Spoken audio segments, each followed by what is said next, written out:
Será que os bancos no Brasil são o setor mais barato da bolsa nesse momento? E mais, será que os bancos são os melhores para quem pensa em dividendos? A gente está diante de uma das melhores janelas para investir nos bancos? Ou será que todos eles são frutos de uma armadilha para os investidores nesse momento? Nesse vídeo eu vou te falar sobre o setor bancário e se eles estão baratos de verdade ou se estão bons para dividendos.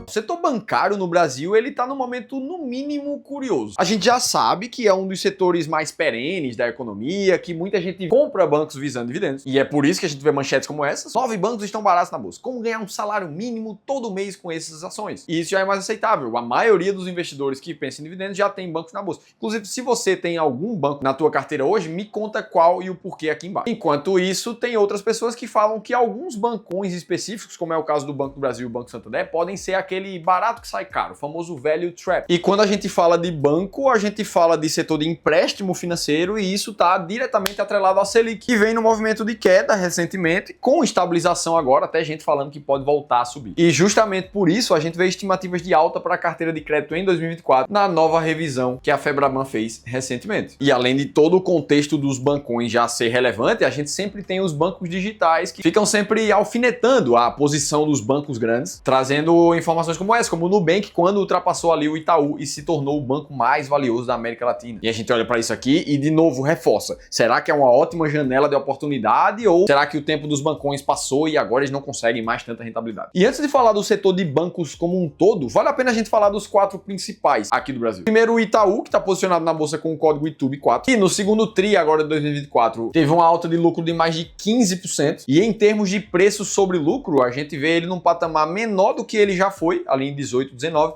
mas exatamente na média histórica do próprio banco. Já o ROI, que é uma métrica de rentabilidade muito importante para os bancos, também mostra uma ascensão. De 2020 para cá, ele saiu de 12% para 19%. Olhando em termos de dividend yield, o Banco Itaú passou ali seus quase 4 anos, 2020 até 2023, pagando algo em torno de 4% e agora ele conseguiu subir um pouco mais, voltar para casa dos 6%. Já no caso do Banco do Brasil, código BBAS3, o segundo trimestre de 2024 foi de superação de expectativas e um dividendo ali de 2,6 bilhões de reais. Olhando para o histórico do ROI aqui, o Banco do Brasil já conserva um ROI mais alto desde 2022, diferente do Itaú. E com isso, o preço sobre lucro, que era mais descontado ali em 21, 22, agora está muito mais perto da média histórica. Em termos de PVP, a gente vê esse dado abaixo de 1 nesse momento para o Banco do Brasil, se bem que a média é 0,98. E se você acompanha a gente aqui no Clube do Valor, lá no meu canal Seu Dividendo, vocês sabem que preço sobre lucro e preço por valor patrimonial não são as principais métricas que a gente gosta de olhar, mas elas falam as suas coisas também. A gente já vai falar mais sobre isso. E falando de dividendos, o Banco do Brasil realmente está acima da sua média, pelo menos nos últimos 3 anos. Já o Banco Santander, de código SAMB11, também apresentou uma alta de 44% no lucro. O PL dele está bem na média, ali na casa dos 10, e o preço por valor patrimonial baixou de 1 nesse momento. Chama atenção o ROI do Santander é um pouco mais baixo. A gente vê ele ali abaixo de 10%, chegou a ser de 8% em 2023. E um dividend yield que veio caindo também de 21% até agora. O quarto grande banco é o Bradesco, código BBDC4, no segundo TRI, com um resultado consistente, deixando ele com um preço sobre lucro ali bem em cima da média histórica e um preço por valor patrimonial que baixou pra caramba, 2,17 em 2019 para 1 nesse momento. E o ROI do Bradesco que tá batalhando ainda as dificuldades de inadimplência que ele vem sofrendo de um ano para cá. Olhando puramente para dividendos, a gente vê realmente um pagamento maior a partir de 2023. E a gente olha esse mar de métricas, muita coisa tá na média para os bancões. E aí fica a pergunta, será que algum deles está tão barato a ponto de ficar barato demais? Ou pagando dividendo muito alto a ponto de ficar dentro das mais pagadoras da bolsa? E é exatamente isso que a gente vai falar. E para começar a falar sobre isso, olha o caso do Carlos, que é dono dessa carteira de investimentos aqui, que tem na sua grande maioria grandes bancos também ali dentro. Banco Bradesco, Banco do Brasil,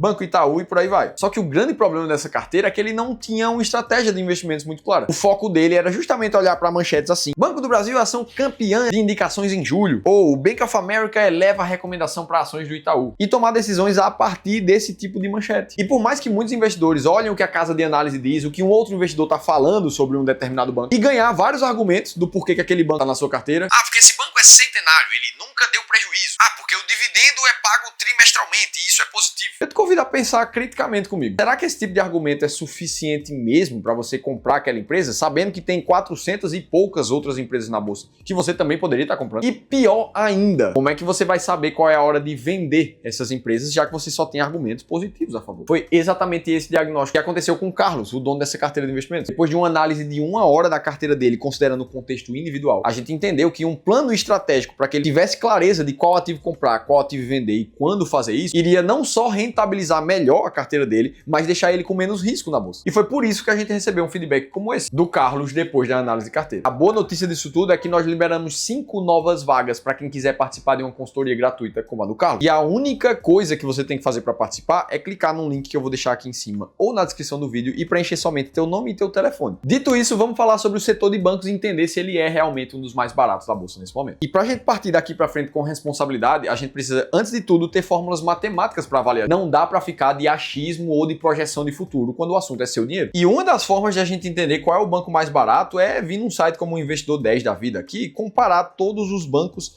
ao mesmo tempo. Para isso, a gente poderia seguir uma métrica de preço sobre lucro, por exemplo, vendo que o BSLI, o BRB está com o maior PL de todos, junto com o Banco Pan, e que na outra ponta o Banco do Nordeste e o Banco do Brasil estão com os menores PLs nesse momento. Daria também para avaliar o preço por valor patrimonial. A gente vê que tem alguns bancos aqui com PVP abaixo de 1, como é o caso do Banrisul, por exemplo, e até do Banco Bradesco. E assim a gente perceberia que, para o PVP, o Banrisul seria o mais barato, enquanto o Banco da Amazônia, código BASA 3, estaria ali em termos de PL, o mais baixo de todos nisso. Já olhando em termos de dividend yield, a gente vê o Banco Pan ali, o Banco BTG Pactual na lanterninha pagando menos. O Banco do Brasil ali despontando com seus 8,8 nesse momento, o Banco Bradesco com 8,4 e o resto um pouco mais para baixo. E você vê que são várias métricas, várias formas diferentes de olhar para as ações. Muita gente gosta de olhar para o preço sobre lucro. Só que o grande problema dessa métrica é que o lucro por si só ele pode falar de alguma coisa que aconteceu que foi não recorrente com a empresa, deixar o lucro melhor ou pior, olhar somente para o preço, o valor de mercado da companhia, não considerar as dívidas daquela empresa muitas vezes e a posição de caixa. É por isso que aqui no Clube do Valor a gente prefere olhar para a métrica EV/EBIT. Mitiga esses riscos não olhados pelo preço sobre lucro. E para olhar se os bancos estão baratos, a gente seguiria a estratégia das ações mais baratas da bolsa, que usa justamente o EV/EBIT. Mas o grande ponto é que, como a ferramenta de trabalho do banco é o dinheiro, ele não possui algumas métricas de balanço, justamente como o EBIT. Uma vez que o EBIT significa Earnings Before Interest and Taxes, ou seja, lucro antes dos juros e dos impostos. Como toda a receita do banco vem dos juros, todo o EBIT de banco seria zero. E é por isso que num DRE de um banco, por exemplo, você vê margem financeira, vê margem líquida, resultado antes dos tributos, enquanto que em empresas não financeiras você vê o EBITDA sempre destacado junto com o EBIT também, para antes de chegar no lucro líquido. E por questões de balanço, os bancos não entram nas ações mais baratas da bolsa, o que não significa que os bancos não possam entrar numa estratégia de dividendos, que é justamente a segunda estratégia que a gente trata bastante aqui no Clube do Valor e nos canais de para selecionar as 10 melhores pagadoras de dividendos segundo a máquina de dividendos, uma empresa precisa ser lucrativa nos últimos 12 meses, precisa pagar dividendos consistentes por pelo menos 5 anos e precisa ter altos dividendos médios nos últimos 3 anos. Dito isso, vamos olhar agora como é que os bancos estão posicionados na máquina de dividendos. E se você quiser saber 7 outras empresas que estão atualmente dentro das 10 mais pagadoras nesse momento que você está vendo o vídeo, além de ter uma explicação detalhada de como a estratégia funciona e foi criada, eu vou te convidar a baixar um e-book gratuito que eu mesmo escrevi para que você possa ter acesso a tudo isso. Vai estar no link da descrição do vídeo também. E aí, olhando para o Santander e para o Bradesco, a gente vê eles na posição 22 e 23, respectivamente,